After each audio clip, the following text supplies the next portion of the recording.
NEET, CUET और board के NCERT line by line revision course में हम लोग पहुंच चुके हैं यूनिट फर्स्ट के लास्ट चैप्टर पे। ठीक है ना, क्लास 12 का जो आपका यूनिट है उसके लास्ट चैप्टर पर हम लोग आ चुके हैं। पहला हम लोग देखे थे सबसे पहले sexual reproduction in flowering plant, दूसरा देखे ह्यूमन रिप्रोडक्शन, और अब हम लोग आ चुके हैं रिप्रोडक्टिव हेल्थ। तो इस वीडियो को शुरू करने से पहले हम लोग विंस्टन चर्चिल के कोट्स को देखते हैं, उसके बाद हम लोग चैप्टर को शुरू करेंगे। तो सबसे पहले विंस्टन चर्चिल का कोट्स है, success is not final, failure is not fatal, it is the courage to continue that counts. ठीक है ना, तो सबसे पहले है कि सक्सेस जो है वो फाइनल नहीं है, फेल्योर फेटल नहीं है। आपका साहस कि कितनी देर तक आप लड़ सकते हैं असफलताओं से, यही मायने रखेगा। तो घबराना नहीं है, रिजल्ट जब तक बेटर ना हो जाए मेहनत करते जाना है। तो चलिए हम लोग रिवीजन्स में अब आगे की ओर बढ़ेंगे और आगे के पॉइंट्स को देखेंगे। आपके सामने होना चाहिए जो सबसे इंपॉर्टेंट चीज है वो है एनसीईआरटी, हाइलाइटर और मेरा वीडियो। जिस पॉइंट को हम कहेंगे, जितना डिटेल में पढ़ाना था हम पढ़ा चुके हैं।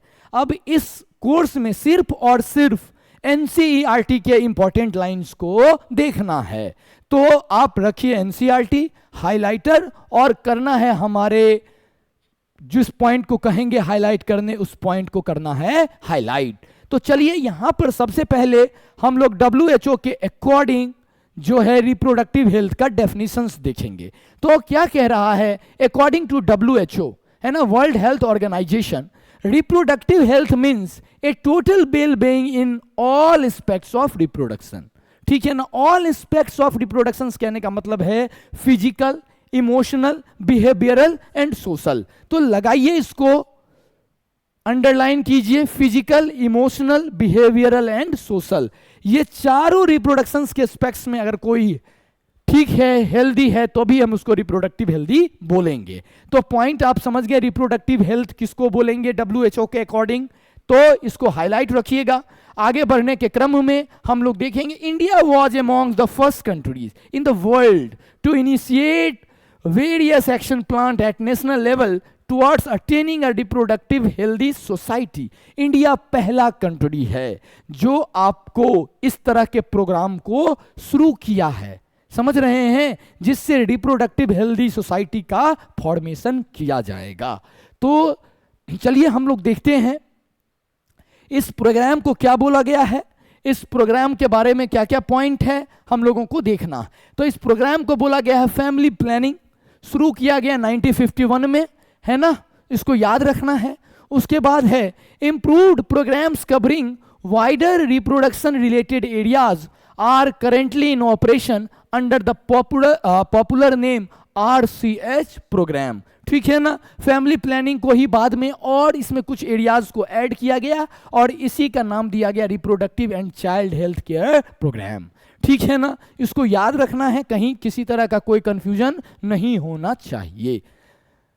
चलिए अब हम लोग आगे की ओर बढ़ेंगे। यहां पर सबसे पहले हम लोग देखेंगे पॉपुलेशन स्टेबलाइजेशन के कॉन्सेप्ट्स को, है ना। ये सारा ये रिप्रोडक्टिव हेल्थ में हम लोगों को ये सारे पॉइंट्स के बारे में पढ़ना है। ये पॉपुलेशन जो एक्सपोल्जन हुआ, पॉपुलेशन बहुत ज़्यादा बढ़ गया, कैसे हम लोग इसको कंट्रोल करेंगे, कैसे सोसाइटी को हम लोग हेल्दी बनाएंगे, रिप्रोडक्टिव हेल्दी कैसे बनाएंगे सोसाइटी को, ये हम लोगों को इस चैप्टर में देखना।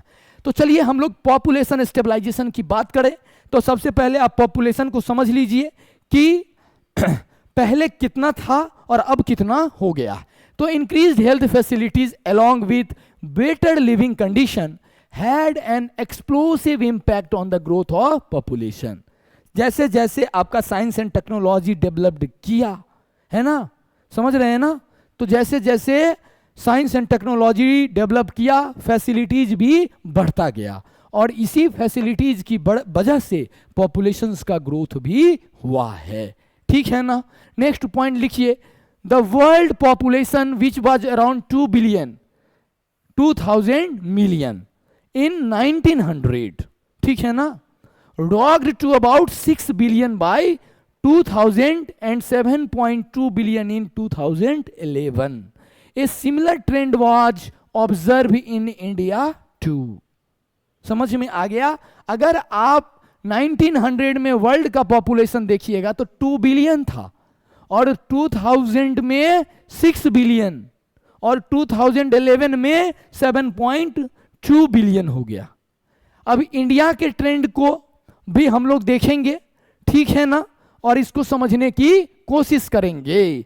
तो यहां per hour population which was approximately 350 million at the time of our independence reached close to the billion mark by 2000 and crossed 1.2 billion in May 2011. मतलब अगर आप रेशियो निकालिएगा तो वर्ल्ड का पॉपुलेशन 7 मिलियन और इंडिया का पॉपुलेशन 1.2 बिलियन. समझ रहे हैं ना? तो वर्ल्ड का कितना? 7.2 बिलियन और इंडिया का 1.2 बिलियन. तो हर 6 लोगों पे लगभग एक कौन है? इंडियन. समझ रहे हैं ना? पूरा जो है यहां पर आपको पॉपुलेशन के ट्रेंड्स का कंपैरिजन है. उसके बाद ए rapid decline in death rate. क्यों ऐसा पॉपुलेशन एक्सप्लोजन क्या हुआ? तो ए rapid decline in death rate, maternal mortality rate and infant mortality rate, है ना, as well as an increase in number of people in reproductive age are probable reason for this. ठीक है ना? किसी को कोई दिक्कत नहीं है. जैसे जैसे हेल्थ का फैसिलिटीज बढ़ा, ठीक है ना, तो मैटरनल जो मोर्टेलिटी रेट है वो भी घटा. मैटरनल क्या? जैसे मान लीजिए एक स्पेसिफिक नंबर में, जैसे 1 लाख में हम लोग निकालते हैं मैटरनल मोर्टेलिटी रेट. कहने का मतलब है कि 1 लाख जो प्रेग्नेंट वीमेन थी उसमें बर्थ देते समय कितने लोगों का डेथ हो गया. समझ में आया? इसको हम क्या बोले? Maternal mortality rate. Infant mortality rate क्या? 1000 जो चाइल्ड बर्थ लिया है, ठीक है ना, consider time period up to 1 year रखते हैं, ठीक है ना, और उसमें कितने लोग डेथ कर गए, that is the infant mortality rate. ये सब घटा. क्यों घटा? साइंस एंड टेक्नोलॉजी डेवलप्ड किया, बेटर फैसिलिटीज मिला. समझ रहे हैं? तो जितना ज्यादा हेल्थ के सेक्टर में फैसिलिटीज मिलेगा, लोगों के मरने का जो है इस सब की वजह से कमी आएगा. तो कमी आएगा तो ये सब क्या करेगा? बढ़ाएगा ही. किसको? पॉपुलेशन को. समझ रहे हैं? किसी तरह की परेशानी है समझने में? जैसे ही साइंस एंड टेक्नोलॉजी डेवलप्ड करेगा, हेल्थ का सेक्टर डेवलप करेगा, मरने वालों की संख्या इन सब वजह से कम हो जाएगी. ठीक है, तो चलिए हम लोग आगे की ओर चलेंगे और इस पॉइंट को देखेंगे. Through our reproductive child health care programme, though we could bring down the population growth rate, it was only marginal. According to the 2011 census report, the population growth rate was less than 2%. ठीक है? A rate at which our population could increase rapidly. तो चलिए हम लोग आगे की ओर बढ़ेंगे, आगे के पॉइंट को देखेंगे. अब कह रहा है probable reason for population explosion. तो इसके पॉपुलेशन एक्सप्लोजन के प्रोबेबल रीजन को आप निकालिए, हाइलाइटर कीजिए, हाईलाइट. अगर नहीं है हाइलाइटर तो पेन से ही कीजिए, लेकिन इसको फोकस जरूर कीजिए, एग्जाम में पूछेगा. समझ रहे हैं? Probable reason for population explosion, और इससे ऑब्जेक्टिव भी बहुत सारा बनता है.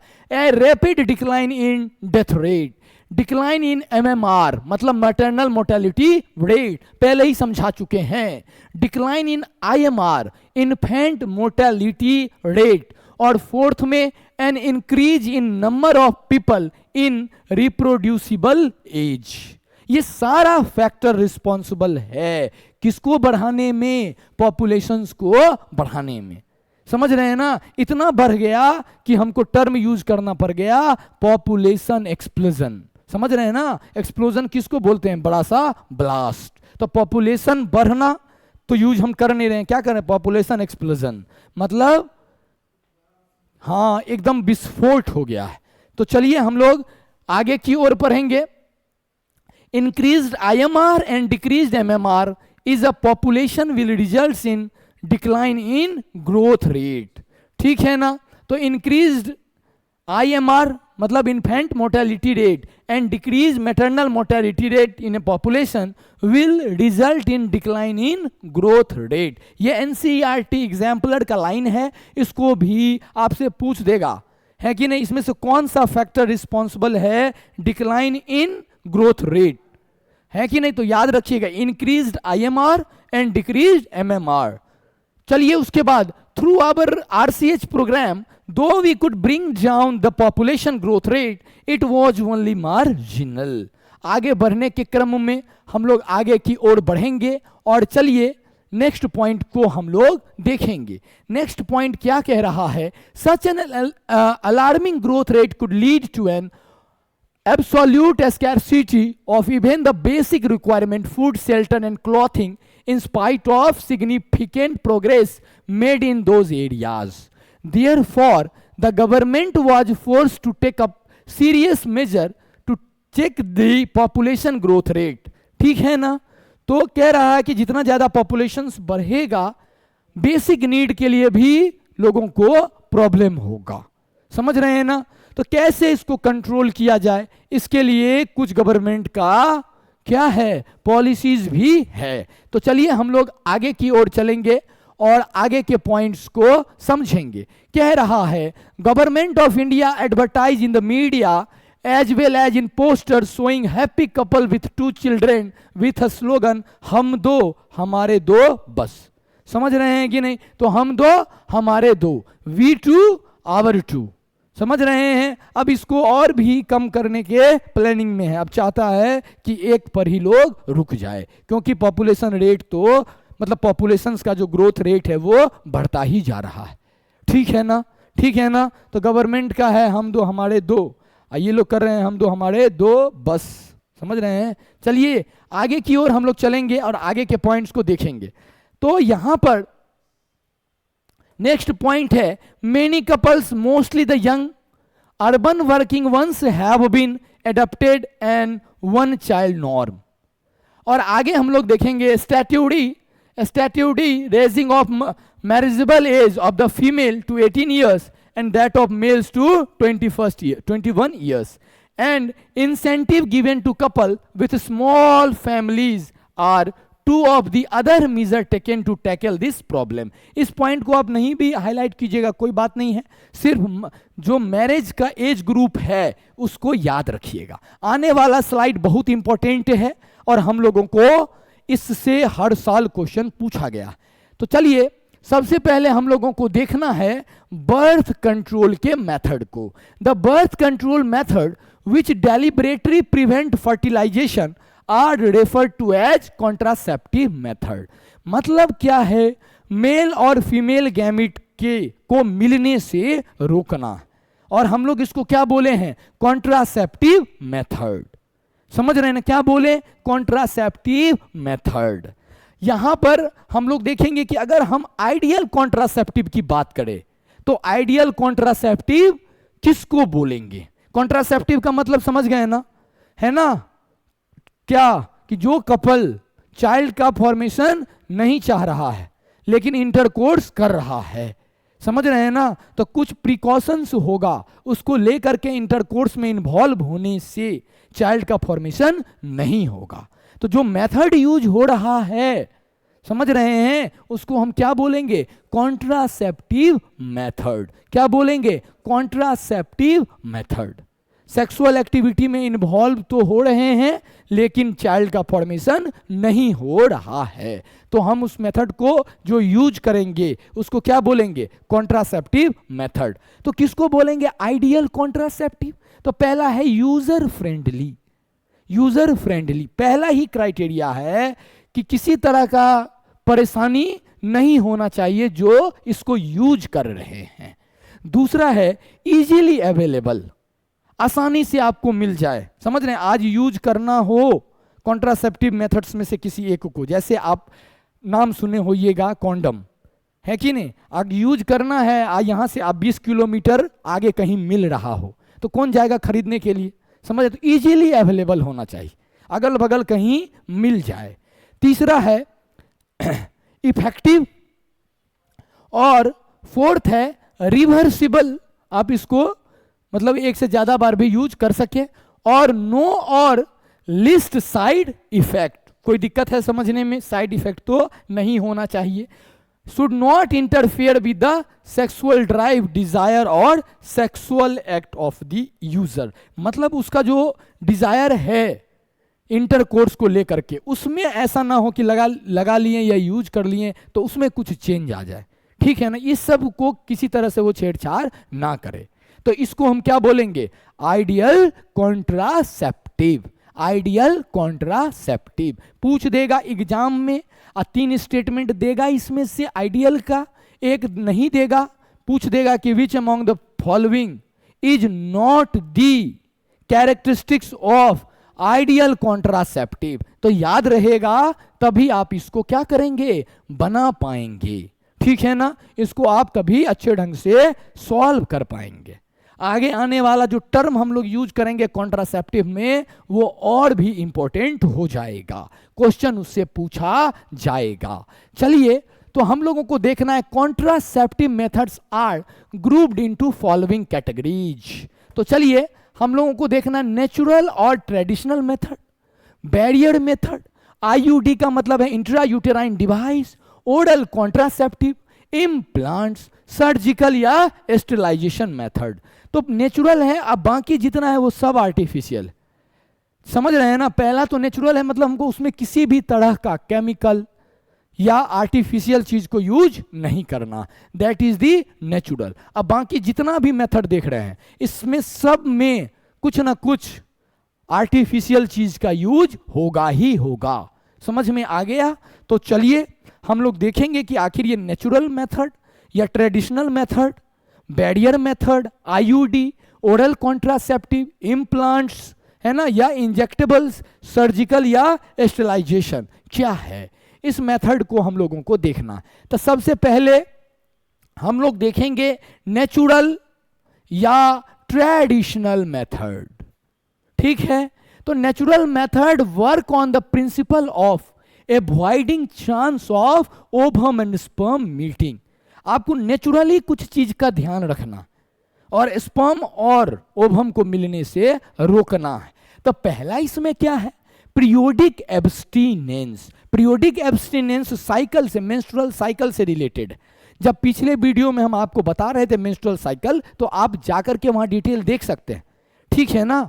तो आपको क्या करना है, साइकिल के डे 10 से लेकर के 17 तक इंटरकोर्स में इन्वॉल्व नहीं होना, समझ रहे हैं। अगर मान लीजिए किसी का साइकिल 1 मई को शुरू हुआ तो 10 मई से लेकर के 17 मई तक कोई भी सेक्सुअल एक्टिविटी में आपको इन्वॉल्व नहीं होना है, इंटरकोर्स में इन्वॉल्व नहीं होना, समझ रहे हैं। इस समय सबसे ज्यादा चांसेस होता है चाइल्ड के फॉर्मेशन का। तो साइकिल के 10 से 17 दिन तक जो पूरा है उसमें हम लोगों को क्या करना है, इंटरकोर्स में इन्वॉल्व नहीं होना, समझ में आया। ये जो 10 से 17 डे वो फर्टाइल पीरियड और सबसे ज्यादा चांस है चाइल्ड के फॉर्मेशन का। तो क्या बोले इस मेथड को, पीरियोडिक एब्स्टिनेंस और टिक क्या करना है, 10 to 17 day of menstrual cycle when ovulation could be expected, ठीक। दूसरा है पॉइंट इसी में, as chance of fertilization are very high during this period it is called fertile period. अब पूछ देगा एग्जाम में, तो कब से कब तक फर्टाइल, बोलिए 10 to 17 डेज, 10 to 17 डेज। कोई दिक्कत है समझने में?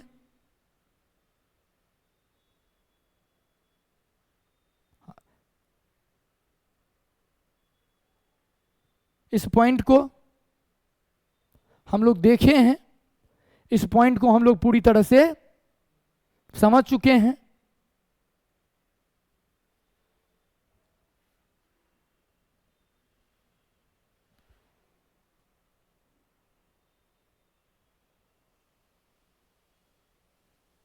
दूसरे मेथड पे हम लोग आएंगे, वो थोड़ा सा ब्लर हो गया था लाइट की वजह से। आगे हम लोग आएंगे, तो आगे का मेथड है विथड्रॉल और क्वाइटस इंटरप्टस।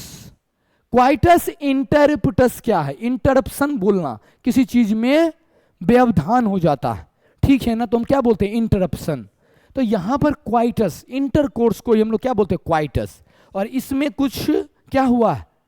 प्रॉब्लम आया। कैसे समझाएंगे इसको? समझना, विथड्रॉल और क्वाइटस इंटरप्टस। इसमें क्या करना है कि जो मेथड है, इसमें मेल का जो जेनाइटल पार्ट है, एक्स्ट्रा जेनाइटल पार्ट, उसको लगे कि जब गैमेट रिलीज होने वाला है, इंसिमिनेट होने वाला है फीमेल रिप्रोडक्टिव ट्रैक में, उस समय में मेल रिप्रोडक्टिव पार्ट को बाहर कर लेना है फीमेल रिप्रोडक्टिव पार्ट से, मतलब पेनिस को विथड्रॉ कर लेना है फीमेल के रिप्रोडक्टिव पार्ट से। और इसी को हम क्या बोले? Coitus interrupts. इंटरप्शन का मतलब समझ गए ना? बीच में ही इंटरप्ट कर देना। कब? जब लगे कि रिलीज होने वाला है मेल गैमीट फीमेल के रिप्रोडक्टिव ट्रैक में, तब। कोई दिक्कत है? किसी तरह की परेशानी है समझने में? तो पहला पीरियोडिक एब्स्टिनेंस समझ में आ गया। 10 से 17 दिन तक साइकिल के उसमें इन्वॉल्व, इंटरकोर्स में नहीं होना है अगर चाइल्ड नहीं चाहते हैं तो। समझ रहे हैं? उसके बाद हम लोग विथड्रॉल और क्वाइटस इंटरप्टस को समझें। उसके बाद है लैक्टेशनल एमेनेरिया। लैक्टेशनल एमेनेरिया क्या है? इसका मतलब समझिए, है ना, जब जैसे चाइल्ड का बर्थ हुआ और जब तक वो दूध पी रहा है, 4, 5, 6 महीने तक माँ का दूध पी रहा है एकदम, उस समय में इंटरकोर्स करने से चाइल्ड का फॉर्मेशन नहीं होता। तो lactational amenorrhoea, absence of menstruation method is based on the fact that ovulation and therefore menstrual cycle do not occur during the period of intense lactation following parturition। NEET 2022 का question है, लगाइए इसको start. ये NEET 2022 का question है, ठीक है ना?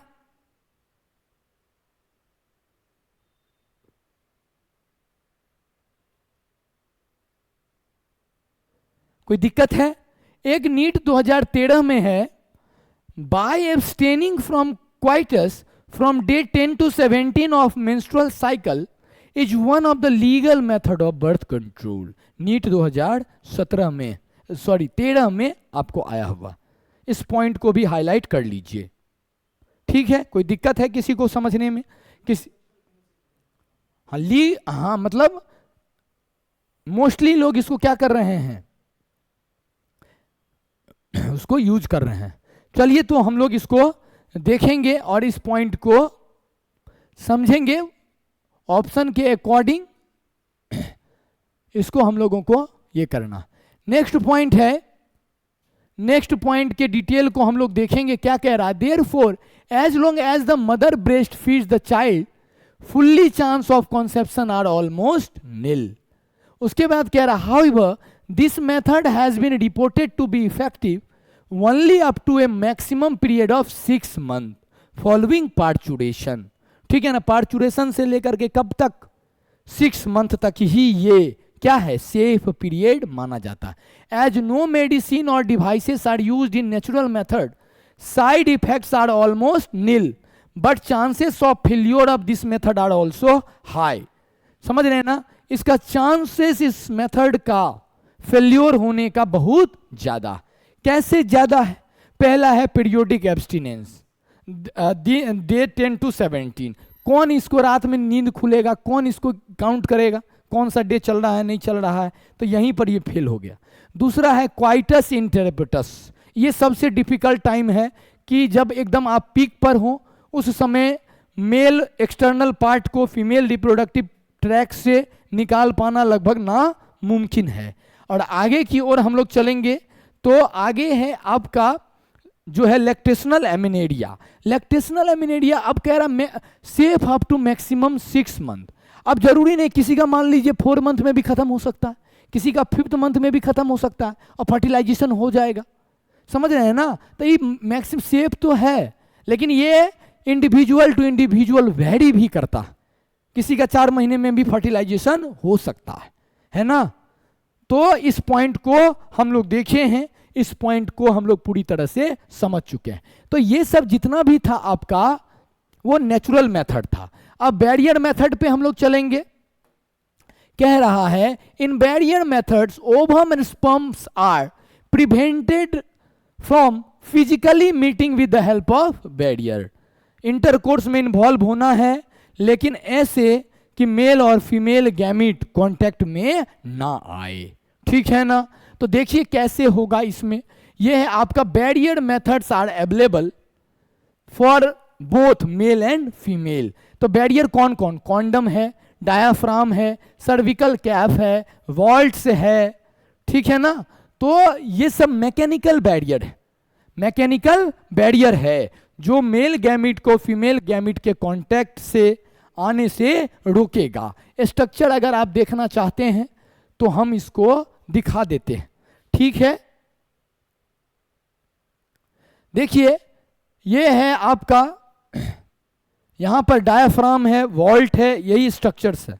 सेट कर देने के बाद मेल गैमिट फीमेल गैमिट के कांटेक्ट में नहीं आएगा। कोई दिक्कत है समझने में? पूरा क्लियर है? तो चलिए हम लोग आगे की ओर चलेंगे। सबसे पहले कॉन्डम से रिलेटेड पॉइंट को हम लोगों को पढ़ना है। Condom are barriers made of thin rubber latex sheet. लगाइए इसको, कीजिए अंडरलाइन, लेटेक्स शीट। चलिए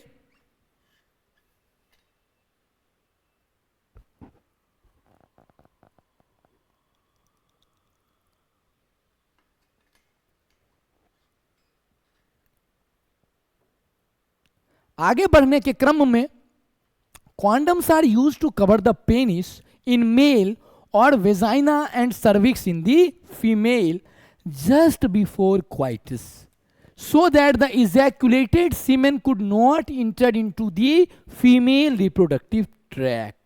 This can prevent conception. Intercourse में इन्वॉल्व होना है, हो जाइए और पहले उससे बैरियर लगा लीजिए, तो आपको चाइल्ड का फॉर्मेशन उसमें नहीं होगा। ठीक है ना? बैरियर का नाम बता दिए, मेल है, फीमेल कॉन्डम है। Use of condom has increase in recent year due to its additional benefit of protecting the user from contrasting STD and AIDS. ठीक है ना? कोई दिक्कत है? अब इस जो रिसेंट टाइम में कॉन्डम का यूज बढ़ गया है, क्योंकि ये सेक्सुअली ट्रांसमिटेड डिजीज से भी बचाता है। एक तो आपको अनवांटेड प्रेगनेंसी से भी बचाता है, दूसरा एसटीडी से भी बचाता है। कोई दिक्कत है समझने में? कोई परेशानी है किसी को समझने में किसी तरह की? चलिए हम लोग आगे चलेंगे, आगे पॉइंट हम लोग मिलाएंगे। Both male and female condom are disposable and gives privacy to the user. Nirodh is a popular brand of condom for the male. लगाइए स्टार, यहां पर लगाइए फटाफट। Nirodh is a popular brand of condom for the male. Exam में आया है, पूछा जाता रहता है। किसी को कोई दिक्कत हो, परेशानी हो तो पूछ सकते हैं। Condom is the most widely use contraceptive by male in India as it is cheap and easily available. It is simple and effective and has no side effect. अब एनसीईआरटी के एग्जाम्पलर का एक लाइन है, condom are one of the most popular contraceptive because they do not interfere with the coital act. Coital मतलब intercourse को हम लोग बोल रहे हैं। ठीक है ना? किसी तरह का इसमें इंटरफेरेंस है नहीं। चलो हम लोग इस पॉइंट को समझे हैं, इस पॉइंट को देख चुके हैं। आगे बढ़ेंगे हम लोग, diaphragm, cervical cap and vaults के बारे में देखेंगे। डायग्राम हम पहले ही इसका देखे हैं। बैरियर है तो बस दिमाग में बैठा लीजिए कि ये मीटिंग से रोकेगा। किसके मीटिंग को? हाँ, गैमीट के मीटिंग को रोकेगा। चाहे आप उसको मेल पार्ट में लगाइए, फीमेल पार्ट में लगाइए, लेकिन ये बैरियर का काम करेगा। मतलब क्या? गैमीट को मिलने से रोकेगा। ठीक है, चलिए। तो these are also barrier made of rubber that are inserted into the female reproductive tract to cover the cervix during coitus. Condom दोनों के लिए आता, मेल के लिए भी और फीमेल के लिए भी। पर डायाफ्राम हो, सर्विकल कैप हो या वॉल्ट्स हो, इसको कौन यूज कर सकती है? फीमेल। ठीक है, नीट 2022 का ये लाइन है। इसको हाईलाइट कीजिए। These are also barrier made up of rubber that are inserted into the female reproductive tract to cover the cervix during coitus. Next point, they prevent conception by blocking the entry of sperm through the cervix. They are reusable. कोई दिक्कत समझने में? ठीक है ना, reusable का मतलब समझ रहे हैं ना, फिर दोबारा भी आप इसको यूज कर सकते हैं। स्पर्मिसाइडल क्रीम, स्पर्म जो है उसको किल कर दे, तो वो क्रीम अगर लगा करके उसको यूज करने से और उसका एफिशिएंसी बढ़ जाता। Spermicidal cream, jellies and foams are usually used along with these barrier to increase their contraceptive efficiency। तो मतलब स्पर्मिसाइडल क्रीम, जेलीज और फोम्स को अगर आप यूज कर दीजिएगा इस बैरियर के साथ, तो इसका एफिशिएंसी और भी बढ़ जाएगा। चाइल्ड का फॉर्मेशन ना हो, इसका चांसेस और भी ज्यादा बढ़ जाएगा। ठीक है, कोई दिक्कत समझने में? आगे बढ़ेंगे। पूरा देखिए चैप्टर क्या है, पूरा डिटेल में बताए हुए हैं। अब एनसीईआरटी से एक बार रिवीजन्स के फॉर्म में हम लोगों को देखना, क्योंकि क्वेश्चन तो आएगा एनसीईआरटी से, तो पूरा आप एक बार इसको अच्छे ढंग से देख लीजिए। अब तीसरा और मोस्ट इंपॉर्टेंट पे हम लोग आ रहे हैं, आईयूडी। आईयूडी का मतलब intrauterine device. Intrauterine device are inserted by doctors और expert nurse in the uterus through vagina. IUD are of 3 type. अब देखिए कितनी बार क्वेश्चन का भरमार है। आईयूडी 4 बार हाईलाइट कीजिए, समझ रहे हैं ना?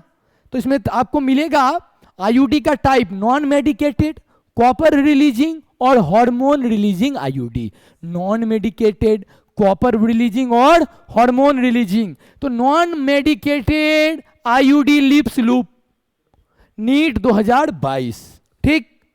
Copper releasing IUD CUT7 multiload 375, NEET 2022।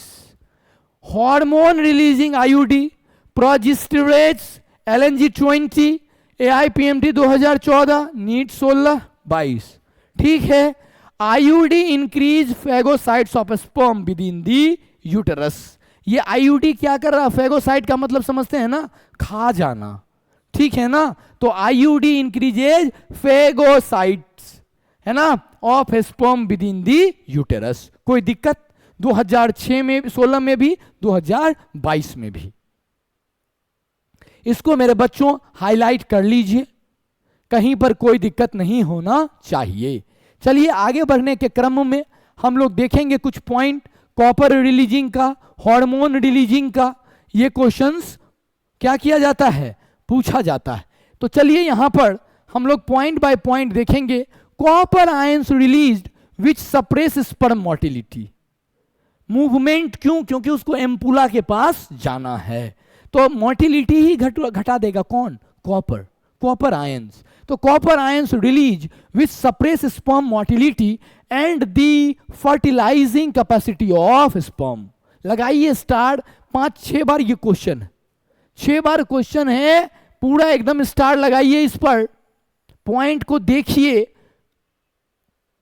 Copper ion release which suppress sperm motility and the fertilizing capacity of sperm. कोई दिक्कत किसी को समझने में, किसी तरह की परेशानी समझने में? Copper T prevents fertilization not ovulation.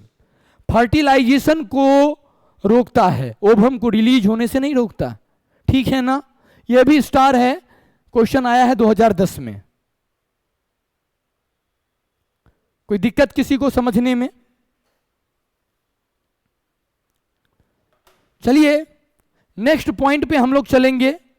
Hormone releasing IUD क्या करता है? Hormone releasing IUD in addition make the uterus unsuitable for implantation and the cervix hostile to sperm. Hostile मतलब कुछ कंडीशन, फेवरेबल कंडीशन लगने लगेगा स्पर्म को कि cervix में ही हो गया, आपको कहीं जाना है, तो समझ रहे हैं, आपका डेस्टिनेशन कहीं और है।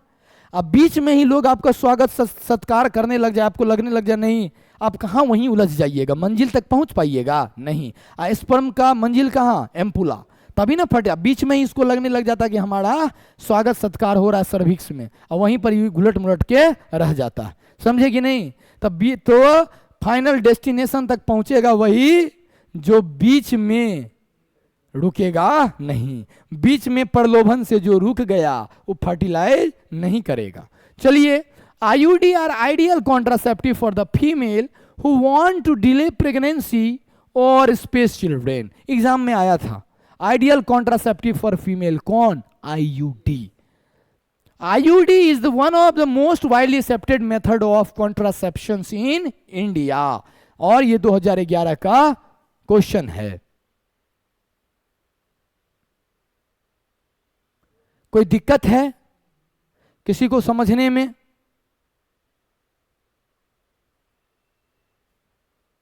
क्लियर है?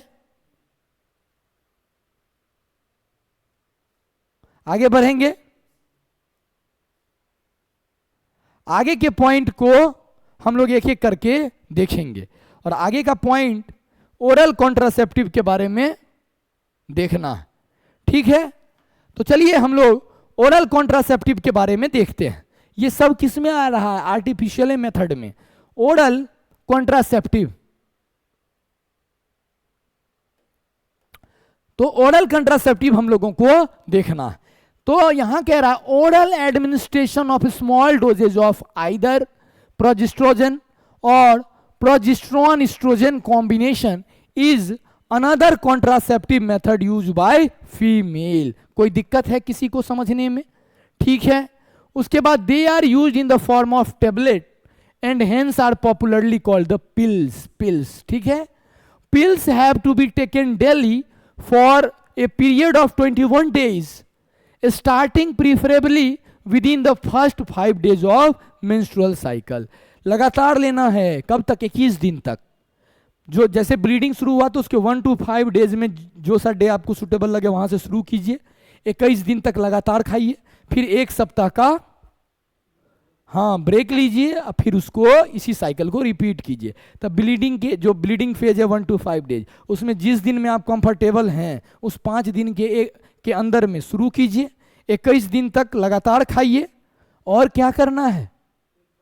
1 वीक वेट कीजिए और फिर उसको शुरू कीजिए। समझ में आ गया? After a gap of 7 days during which menstruation occur, it has to be repeated in the same pattern.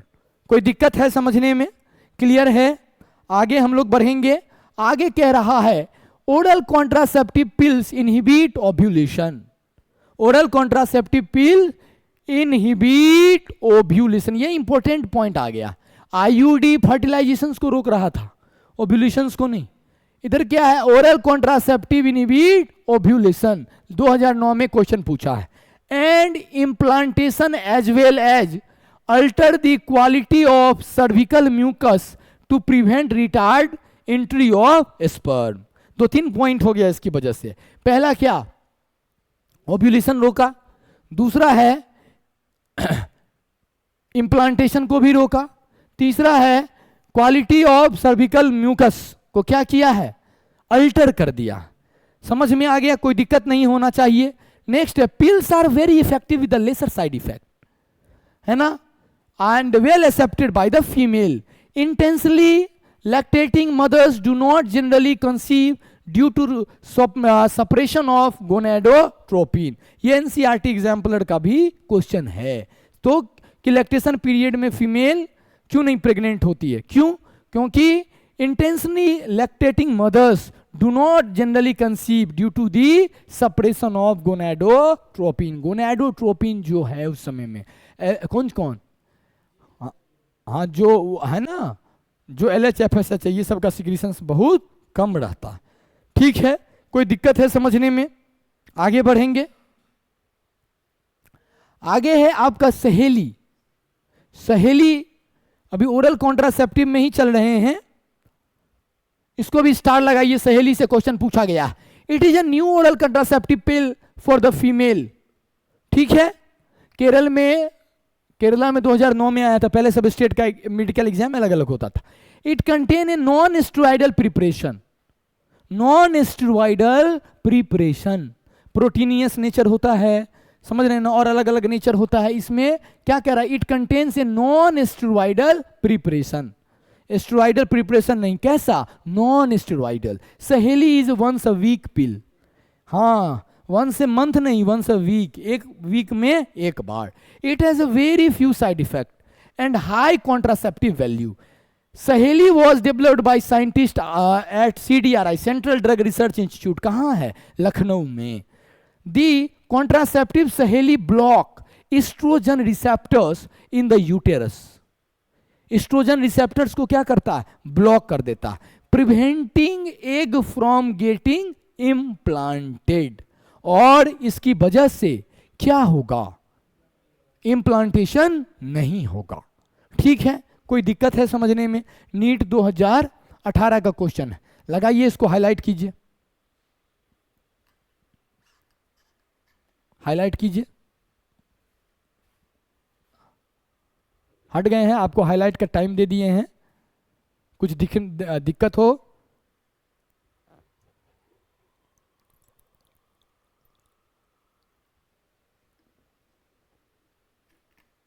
Videos पूरा देखिए, क्वेश्चन आपका एक भी नहीं छूटेगा। ठीक है ना, समझ रहे हैं? देखिए क्वेश्चन कहां कहां से आ रहा है, क्वेश्चन कैसे कैसे पूछ रहा है, कैसे हमको अच्छे तरीके से इसको तैयार रखना है, इस सारा पॉइंट मैटर करेगा। सिर्फ पढ़ना नहीं, कैसे रिजल्ट तक पढ़ना है, ये पॉइंट को भी हम लोगों को देखना। चलिए, कह रहा है एडमिनिस्ट्रेशन ऑफ प्रोजेस्ट्रोजेंस एलोंग और इन कॉम्बिनेशन विथ एस्ट्रोजन, है ना, प्रोजेस्टेरोन और एस्ट्रोजन को मिला दीजिए, और IUD within 72 hours of coitus have been found to be very effective as emergency contraceptive. है ना, किसी को लग रहा हो कि इंटरकोर्स हो गया, अब चाइल्ड फॉर्मेशन नहीं करना है, तो हमको क्या करना पड़ेगा, इमरजेंसी कंट्रासेप्टिव यूज करना पड़ेगा।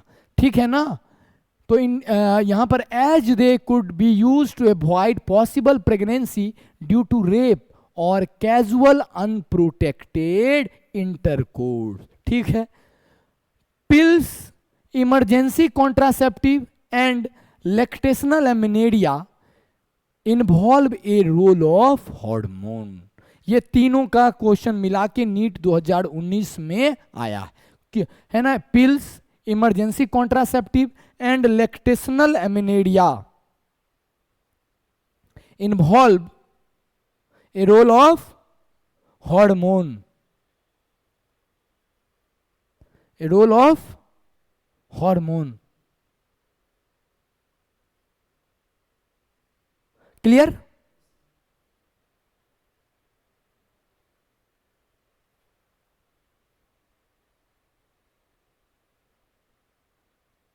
आगे चलेंगे।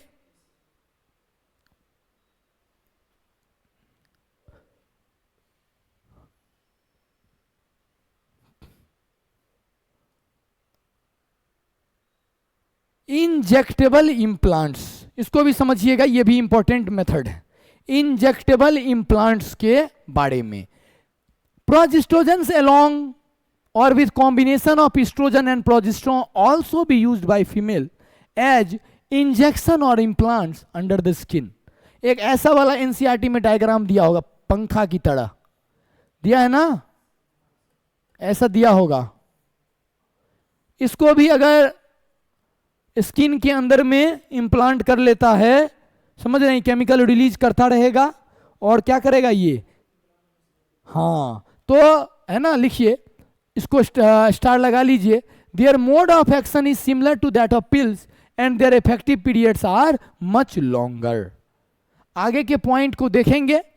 और यहां पर है आपका सर्जिकल मेथड। सर्जिकल मेथड से बोर्ड में क्वेश्चन आता है और नीट में भी क्वेश्चन आता है। सर्जिकल मेथड में हमको क्या करना है, कुछ चीजों को सर्जिकली, हाँ कट, मतलब सर्जिकल मेथड में हम लोग देखेंगे कैसे। यहां पर मेल में हम लोग वैस डिफरेंस को कट करेंगे, फीमेल में फेलोपियन ट्यूब को कट करेंगे, ठीक है ना। तो surgical method are generally advise for the male female method to prevent any more pregnancies. Surgical intervention block gamete transport and thereby prevent conception और fertilization. Sterilization procedure in the male is called vasectomy. क्यों बोले वैस्कटोमी? वैस difference को किए cut. क्यों बोलेंगे tube को Tommy? Fallopian tube को करेंगे कट. और डायग्राम हम अभी आपको दिखाएंगे. ठीक है ना? कोई दिक्कत है समझने में? तो पहले डायग्राम देख लीजिए. देखिए ये आपको दिया है किसका? वासेक्टोमी का. वास डिफरेंस को कट किए कि नहीं किए? टैग कर दिए. हाँ, इधर से बांध दिए हैं. अब ये स्पर्म तो चलेगा, क्या पहुंच पाएगा? नहीं. ठीक है ना? फीमेल में फेलोपियन ट्यूब को कट करके टाइट कर दिए. स्ट्रक्चर देख लीजिए, स्ट्रक्चर याद रखिएगा. नेक्स्ट पॉइंट है, अच्छा से एकदम अभी चलते चलिएगा फटाफट, कोई दिक्कत नहीं है, इंपॉर्टेंट है, इसे 4-5 क्वेश्चन रहता है. Sterilization procedure in the female is called tubectomy in which a part of fallopian tube is removed or tied up through a small incision in the abdomen or through vagina. कोई दिक्कत है? किसी तरह की परेशानी है? Sterilization technique are highly effective but their reversibility is very poor. ठीक है ना? अब ये हो गया तो हो गया, फिर आप चाइल्ड का प्रोडक्शन नहीं ही कर पाइएगा. वैस्कटोमी काउजेज इरिवर्सिबल स्टेरिलिटी नीट 2016 में है. ऑप्शन आपको दिया होगा और उसमें एक ये भी देगा, उसमें से कौन सा irreversible method of birth control है. समझ गए ना? हाँ, इरिवर्सिबल मतलब दोबारा फिर से ये चाहेगा भी अगर ये करना, चाइल्ड का प्रोडक्शन करना, तो फिर नहीं कर पाएगा. हाँ हाँ, वो तो रिवर्सिबल है. Contraceptive are not regular requirement for the maintenance of reproductive health. कोई बात नहीं, आगे की ओर चलेंगे, आगे के पॉइंट को हम लोग देखेंगे. No doubt the wide spread use of these methods have a significant role in checking uncontrolled growth of population. However their possible side effect कुछ तो होगा of use of contraceptive are nausea है, abdominal pain है, break through bleeding है, irregular menstrual bleeding भी हो सकता है, ब्रेस्ट कैंसर है.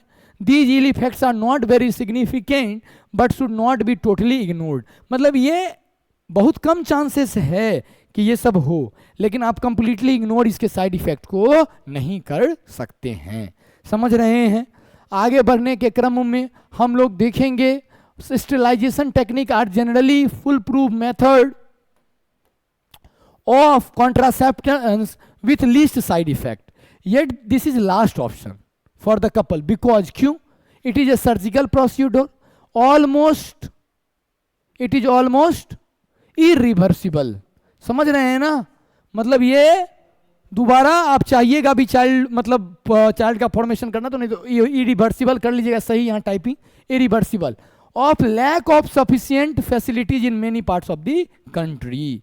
अब हॉस्पिटल में है, अब क्या करेगा, गंदा फंदा चीज सब यूज कर लेगा, उतना साफ सुथरा नहीं रख पाता है. समझ रहे हैं ना? उतना बेटर फैसिलिटीज नहीं है, तो इन्फेक्शन होने का भी चांसेस रहता है. कोई दिक्कत है समझने में? है ना?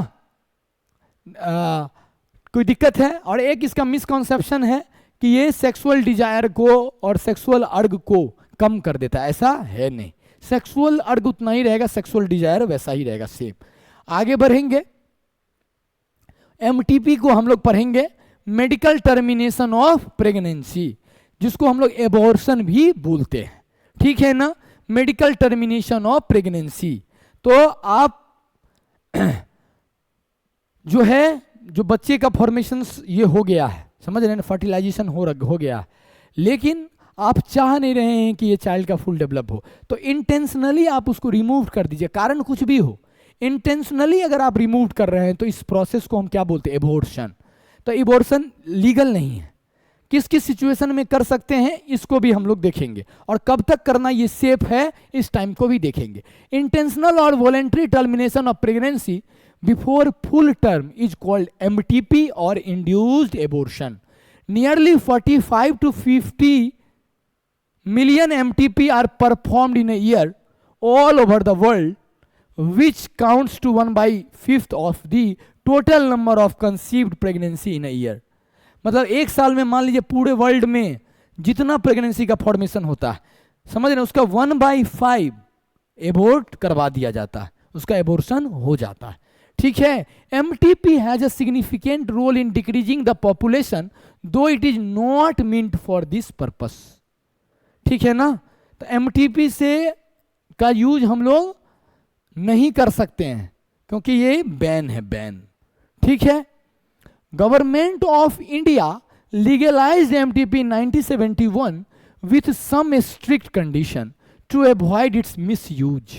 Such restrictions are all the more important to check indiscriminate and illegal female feticide, which reported to be high in India. MTP is used to get rid of unwanted pregnancies either due to casual unprotected intercourse or failure of the contraceptive use during coitus or rape. समझ रहे हैं, मान लीजिए contraceptive का use करना भूल गए या कोई रेप विक्टिम है, समझ रहे हैं ना, इसी सब कंडीशन में एमटीपी अलाउ है। MTP are also essential in certain case where continuations of the pregnancy could be harmful or even fatal either to the mother or of the fetus or both. मतलब अगर ऐसा हो कि बच्चे की जान को खतरा हो या बच्चे माँ के जान दोनों को खतरा हो, समझ रहे हैं ना, उस सिचुएशंस में भी हम लोग क्या करवाते हैं, एबोर्शन या एमटीपी के लिए जा सकते हैं। तो वही बताएं, लीगलाइज तो है इंडिया में लेकिन कुछ स्ट्रिक्ट नॉर्म्स के साथ, स्ट्रिक्ट कंडीशन के साथ। MTP are considered relatively safe. क्यों सेफ है ना, कब तक सेफ है, तो देखिए up to 12 week of pregnancy. Second trimester abortion are much more riskier. ठीक है ना, तो कब तक सेफ है, एग्जाम में पूछा गया 12 वीक ऑफ प्रेगनेंसी, मतलब हाँ फर्स्ट ट्राइमेस्टर।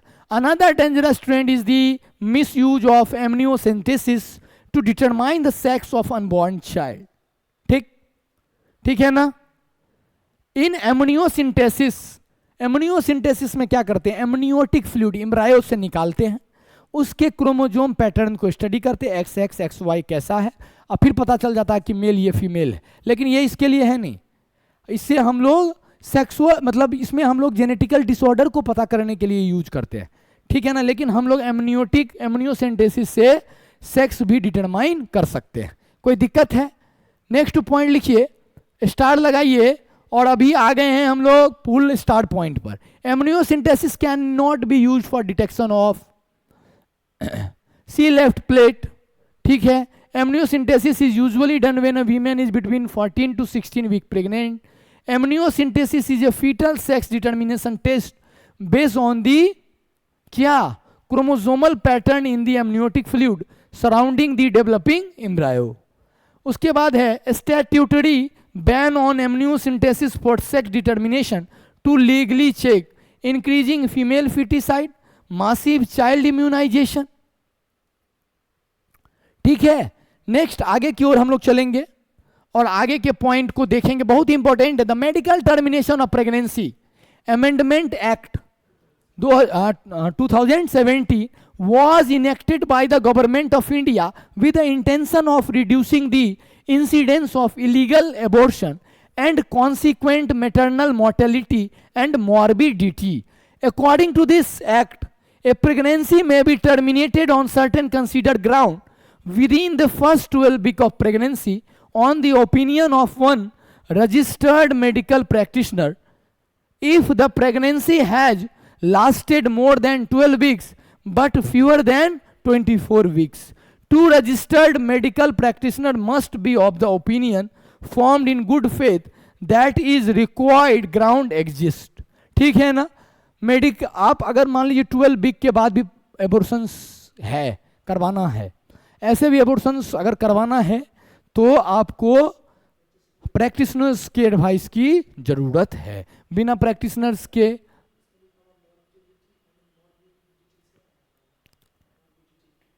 क्या, हाँ इसमें पॉइंट्स को क्या है ना कि जैसे मान लीजिए कि क्या कहते हैं उसके इन्फेक्शस डिजीज से डेथ होने का जो चांसेस, समझ रहे हैं ना, तो उसी को हम लोग कह रहे हैं। इस पॉइंट को देखे हैं, इस पॉइंट को हम लोग समझें। उसके बाद अगर आप देखिएगा, the continuation of the pregnancy would involve a risk to the life of the pregnant women of grave injury, physical और mental health. There is a sustainable substantial risk that of the child were born, it would suffer from such physical or mental abnormalities।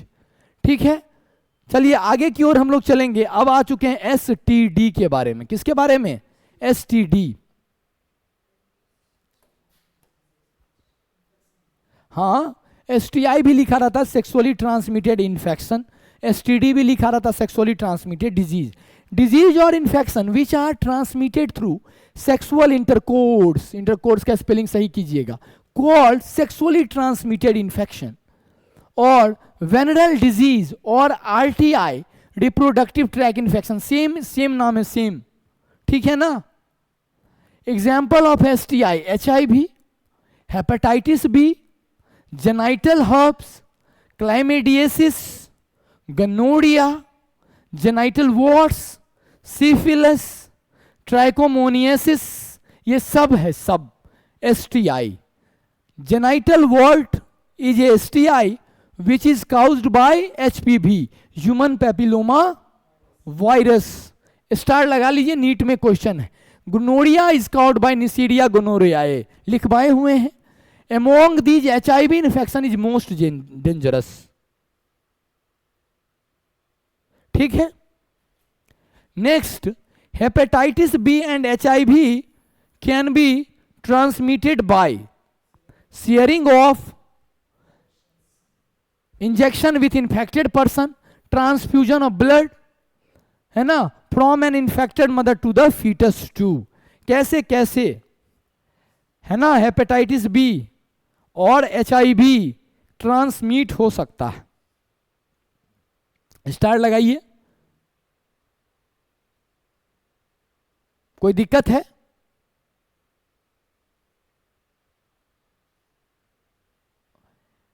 Next देखिए, except for HIV, hepatitis B and genital herpes, other STD are completely curable if detected early. तीन को छोड़ दीजिए, HIV को, hepatitis B को और genital herpes को, और सबको ठीक किया जा सकता है। ठीक है ना? ठीक है, अब सिम्टम समझिए।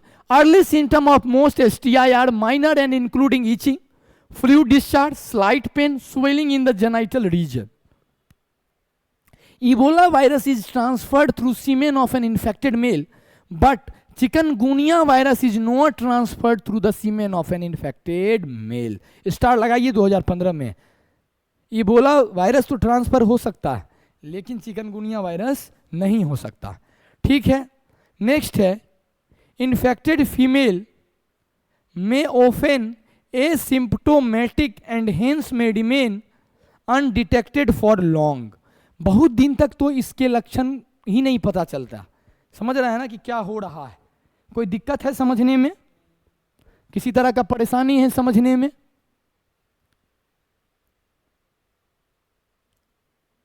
चलिए आगे देखेंगे। This could lead to complication later which include PID, pelvic inflammation. लोग तो शुरुआत में ध्यान देता नहीं है, और फिर बाद में जब प्रॉब्लम हो जाता है तो क्या क्या हो सकता है। Pelvic inflammatory disease, abortion, still birth, ectopic pregnancies, infertility, cancer of reproductive tract, ये सब कुछ हो सकता है। Transmission of sexually transmitted disease like syphilis can be prevented by complete abstinence from coitus. ठीक है, AIDS and hepatitis B are sexually transmitted disease which do not specifically affect reproductive organ. Ectopic pregnancies are referred to as implantation of embryo at other site other than uterus। मतलब uterus में implant होना था, uterus को छोड़ करके कहीं पर और वो इम्प्लांट हो गया, तो इसको हम लोग क्या बोलेंगे? Ectopic pregnancies. Ectopic pregnancies. चलिए उसके बाद हम लोगों को देखना है, इसमें कुछ वैसा बात नहीं है, बस यही बात दिया गया है कि ये मैक्सिमम चांसेस जिस एज ग्रुप को होने का है वो है 15 to 24, जिस एज ग्रुप से आप भी बिलोंग करते हैं। तो प्रॉपर इंफॉर्मेशन इसको रखना है, इसका प्रॉपर इंफॉर्मेशन रखना कि कैसे हम लोग इससे बच सकें, है कि नहीं, और कैसे ये सोसाइटी में स्प्रेड ना हो, बस इतना इसमें लिखा हुआ है। अब कैसे हम लोग बच सकते हैं इसको समझिए। जिसको नहीं जानते हैं, avoid sex with unknown partner और मल्टीपल पार्टनर, जिसको नहीं जानते हैं उसके साथ इंटीमेशंस में इन्वॉल्व मत होइए, इंटरकोर्स में इन्वॉल्व होने की जरूरत नहीं है। मल्टीपल पार्टनर रखने वाले भी इस रिस्क में है ना, 7 बजे सोनू 8 बजे मोनू, समझ रहे हैं, तो मल्टीपल पार्टनर वालों को भी सेक्स होने का, एसटीडी होने का चांसेस है। Always try to use condom during coitus, barrier use करना है। इन केस ऑफ डाउट, अगर डाउट है कि आप इन्फेक्टेड हो गए हैं तो जाकर के डॉक्टर से मिलिए, झोला ठाप डॉक्टर से मत मिलिए, एमबीबीएस डिग्री वाले डॉक्टर से ही मिलिए। अब एक लास्ट टॉपिक पे हम लोग आ चुके हैं और वो है आपका इनफर्टिलिटी। क्या है इनफर्टिलिटी, समझिएगा पॉइंट को, हम लोग देखेंगे इनफर्टिलिटी का क्या मतलब है। इनफर्टिलिटी का मतलब है कि अनप्रोटेक्टेड सेक्स के बाद भी चाइल्ड का प्रोडक्शन नहीं हो पा रहा, किसी तरह का कोई मेथड नहीं यूज कर रहा है, मेहनत कर रहा है कि चाइल्ड का फॉर्मेशन हो, लेकिन फिर भी चाइल्ड का फॉर्मेशन नहीं हो रहा, तो इस कंडीशन को क्या बोलेंगे, इनफर्टिलिटी। बहुत बड़ा प्रॉब्लम बन गया इंडिया में, समझ गए ना। तो इनेबिलिटी टू कंसीव और produce children even after 2 years of unprotected sexual cohabitation is called infertility. 2 साल से अनप्रोटेक्टेड सेक्स के बाद भी चाइल्ड का प्रोडक्शन नहीं हो पा रहा। In India often the female is blamed for the couple being childless, but more often than not the problem is in lies in male partner. Female को लोग हाँ बोलते हैं, लेकिन मेन रिस्पॉन्सिबल कौन है, mainly. Specialised health care unit could help in diagnosis and corrective treatment, ठीक है ना। चलिए आगे हम लोग देखेंगे, और इस टेक्निक को जिससे इनफर्टाइल कपल भी चाइल्ड को प्रोड्यूस कर सकते हैं उसको हम बोलते हैं आर्ट, असिस्टेड रिप्रोडक्टिव टेक्नोलॉजीज, ठीक है, क्लियर है। आगे बढ़ेंगे, आर्ट हम लोग देखेंगे और आर्ट को समझेंगे। इसमें 2 तरह से हम लोगों को समझना है। फर्टिलाइजेशन अगर लैब में होगा तो इन विट्रो, और बॉडी के अंदर होगा तो इन वीवो। अब देखिए, test tube baby programme in vitro fertilisation, IVF बोलते हैं ना, in vitro fertilisation followed by embryo transfer is a method to treat infertility and commonly known as test tube baby. Fertilisation lab में करवा दीजिए और फिर उसको अकॉर्डिंग सेल स्टेज के अकॉर्डिंग आप उसको यूटेरस में या जहां भी इम्प्लांट करवाना है वो करवाइए। IVF fertilization outside the body is almost similar condition as that in the body. In this method ova from the wife donor collect कीजिए उससे, and sperm from the husband और donor are collected and induce to form zygote, ठीक है। आगे चले, क्या हो गया उसके बाद, अब उसके बाद है आपको समझने की बात, जिफ्ट। अब मिला दिए लैब में जाइगोट, तो बन गया zygote. The zygote up to early cell stage up to 8 blastomere could then be transferred into the fallopian tube. अगर 8 ही ब्लास्टोमियर का सेल स्टेज है तो उसको फेलोपियन ट्यूब में दीजिए। अगर मोर देन 8 ब्लास्टोमियर है तो कहां ट्रांसफर करना, यूटेरस में। और टेक्निक को क्या बोलेंगे, हाँ IUT, intra uterine transfer. GIFT मतलब zygote intra fallopian transfer, fallopian tube में ही ट्रांसफर कर दिए। यहां पर है यूटेरस में इंप्लांट किए जब 8 सेल स्टेज से ज्यादा होगा, ठीक है ना। और embryos formed in vivo fertilisation also could be used for such transfer to assist those female who can not conceive, ठीक है ना। कोई दिक्कत है, किसी तरह की परेशानी है। अब हम लोग आ चुके हैं गिफ्ट को समझेंगे। फर्टिलाइजेशन इसमें कहां होगा, बॉडी के गिफ्ट में होगा, बॉडी के अंदर ही। चलिए देखिए, समझने की कोशिश कीजिए। गैमीट इसमें सिर्फ ट्रांसफर करेंगे, transfer of an ovum collected from a donor into the fallopian tube, ठीक है। Gamete intra fallopian transfer of another female who can not produce one but can provide suitable environment for fertilisation. समझ गया ना? Gamete उसके आप uterus में क्या कीजिए, या फेलोपियन ट्यूब में जो है आप उसको ट्रांसफर कर दीजिए। जो फीमेल ओवम तो नहीं प्रोड्यूस कर सकती है, लेकिन इन्वायरमेंट दे सकती है चाइल्ड के डेवलपमेंट का। ठीक है। उसके बाद है ICSI, intracytoplasmic sperm injection, is a method in which embryo is formed in the laboratory in which a sperm is directly injected into the ovum। Inject कर दिए, ठीक है ना, और क्या हो गया, फर्टिलाइजेशन हो गया। कोई दिक्कत समझने में? उसके बाद हम लोग आगे की ओर बढ़ेंगे, और लास्ट है इसका point, AI technique, artificial insemination. Infertility cases either due to inability of the male partner to inseminate the female और due to very low sperm count in the ejaculates could be corrected by artificial insemination. In this technique, the semen collected either from the husband or donor, ठीक है ना, artificially introduced either into the vagina or into the uterus। समझ में आया? Donor से ले लीजिए और यूटेरस या कहाँ, वेजाइना में उसको इंट्रोड्यूस कर दीजिए। ठीक है ना? अगर प्रॉपर इंसिमिनेट नहीं कर पा रहा मेल पार्टनर, तब हम इस टेक्निक का यूज करते हैं। ठीक है, पूरा क्लियर? इस तरह से हम लोग चैप्टर 4 का NCERT रिवाइज कर लिए हैं। Thank you very much.